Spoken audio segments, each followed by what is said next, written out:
La vision actuelle du climat, elle est pas très claire pour beaucoup de jeunes parce que d'un côté, on voit qu'on parle de plus en plus de la question de l'urgence climatique.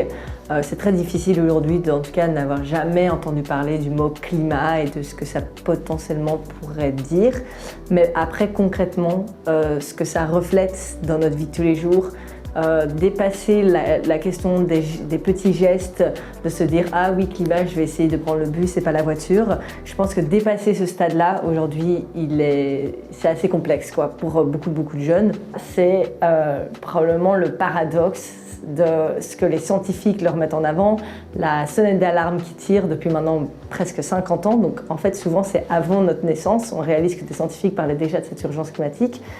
Et en fait, ce qui se passe dans notre vie de tous les jours, peut-être ce qu'on nous dit à l'école, ce qu'on nous dit à la télé, ce que les médias mettent en avant, ce que notre, je sais pas, par exemple, Premier ministre et nos ministres mettent en avant quand ils sont à la télé. En fait, le paradoxe est énorme. L'écart entre l'urgence appelée par les scientifiques et ce qu'on fait tous les jours est tellement énorme et devient de plus en plus grand que ça crée en fait une éco-anxiété, ça crée une anxiété. En général, on a envie de remplir cet écart. Et c'est pour ça qu'il y a cette mobilisation afin de remplir cet écart. Mais moi, en tout cas, ce qui m'inquiète avec le climat d'aujourd'hui, c'est qu'on parle beaucoup, en tout cas beaucoup plus de l'urgence climatique et c'est génial. Mais j'ai très peur des discours très optimistes qui mettent en avant que on pourra juste repeindre toutes les publicités en vert et on pourra juste aussi traduire tout ce qui pollue aujourd'hui en électricité verte et tout ira bien. Et en fait, c'est très anxiogène aussi pour beaucoup de jeunes qui réalisent qu'en fait, les scientifiques appellent à un changement systémique et qu'une technologie n'arrivera pas à sauver tout le climat. C'est très difficile de faire une généralité, mais si je dois en faire une, c'est sûr que premièrement dans le traitement des médias, on n'est pas dans quelque chose d'assez profond pour comprendre la complexité de l'urgence climatique. L'urgence climatique, c'est pas juste le fait qu'il y ait trop de CO2 dans l'atmosphère et du coup on doit essayer de réduire tout ce qui pollue. En fait, l'urgence climatique est née dans une inégalité sociale profonde, c'est-à-dire que les personnes qui polluent le plus, qui contribuent le plus au dérèglement climatique, sont en fait ceux qui sont le moins touchés par ces conséquences. Et du coup, inversement, ceux qui ont moins contribué sont touchés massivement aujourd'hui par les conséquences climatiques, que ce soit à l'échelle mondiale ou même l'échelle nationale. Et donc, on doit prendre en compte la question des inégalités, première complexité. En plus de ça, on n'est pas seulement face à une urgence climatique, on est en train aujourd'hui de dépasser toutes nos limites planétaires. Donc, c'est-à-dire qu'on est, par exemple, dans une 6e extinction de masse. C'est-à-dire qu'on est littéralement en train de voir toutes les autres espèces qui vivent avec nous sur Terre disparaître. C'est hyper flippant quand on sait que la 5e extinction de masse, donc celle juste avant nous, c'était les dinosaures. Et donc on a décidé, on a un plan maintenant de transitionner, de faire une transition climatique, donc ça va se passer, il y aura des changements.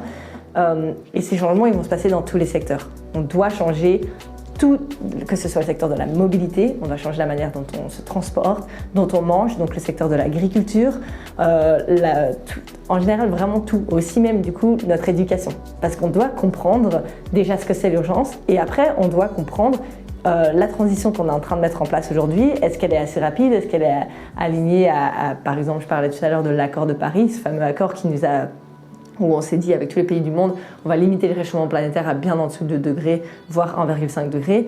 Donc comprendre cette complexité, c'est déjà un gros boulot. Et puis aussi comprendre où est-ce qu'on joue notre rôle, quoi. Mais peu importe le métier qu'on a envie de faire, en fait, on va devoir parler de cette transition écologique, de cette transition du climat. Parler de climat, c'est pas sexy. Dès qu'on parle climat, les gens y cliquent pas, il y a beaucoup moins de vues. Et donc c'est très triste de voir qu'aujourd'hui nos médias sont coincés, ne peuvent pas parler d'une problématique qui touche chacune des personnes ici en Belgique. Ils ne veulent pas en parler ou ils ne peuvent pas en parler parce qu'ils sont limités, parce que c'est pas sexy. Et donc aujourd'hui le narratif qui a été partagé, c'est de dire si on traite l'urgence climatique, demain vous n'allez rien pouvoir faire. En gros, vous allez vous enfermer dans votre chambre et surtout il ne faut rien faire parce que sinon vous allez polluer, tout ce que vous touchez pollue. Et donc faire face à l'urgence climatique, bien sûr, nous allons faire en sorte que toutes nos voitures soient électriques, que nos avions soient électriques, etc. Donc vraiment le discours de la technologie qui fait assez peur parce qu'il ne passe pas la science aujourd'hui, il ne passe pas le test de la science. Et donc moi ça me fait très peur. Et donc à côté de ça, les activistes, les jeunes qui se mobilisent passent pour un peu les party poopers quoi, qui viennent casser l'ambiance parce qu'ils disent en fait ça va être beaucoup plus difficile que ça. Aujourd'hui, on parle beaucoup moins du mouvement des jeunes pour le climat, même de la mobilisation des jeunes en général, parce que cette mobilisation se traduit sous différentes formes. On a eu la crise du Covid, on n'a pas pu se mobiliser massivement dans les rues, donc les jeunes ont trouvé différents moyens de pouvoir s'engager. On va en retrouver dans des coalitions qui vont plutôt utiliser aujourd'hui, par exemple, la désobéissance civile massive pour se mobiliser. De l'autre côté, on va en trouver d'autres qui se sont retrouvés dans des ONG, qui ont créé leur propre assos ou qui ont décidé de faire certaines études qui leur permettront d'être alignés à leurs valeurs et à ce qu'ils ressentaient à ce moment-là. Donc ces jeunes sont toujours engagés, c'est juste qu'ils ne sont pas unis sous un même message, à un même moment, au même endroit. Un mouvement, c'est des vagues, donc la vague a été énorme en 2019, en 2020. Peut-être qu'elle reviendra, je l'espère fortement, parce qu'en fait, des mouvements sociaux et de l'engagement de la part des jeunes, ça va être nécessaire. Mais aujourd'hui, c'est juste dommage qu'on doive attendre que des jeunes, par exemple, soit fassent grève ou s'attachent à une voiture ou aillent crever des pneus pour parler d'un message qui devrait être juste mis en avant sans attendre que les jeunes sortent un peu de la norme pour le faire, quoi.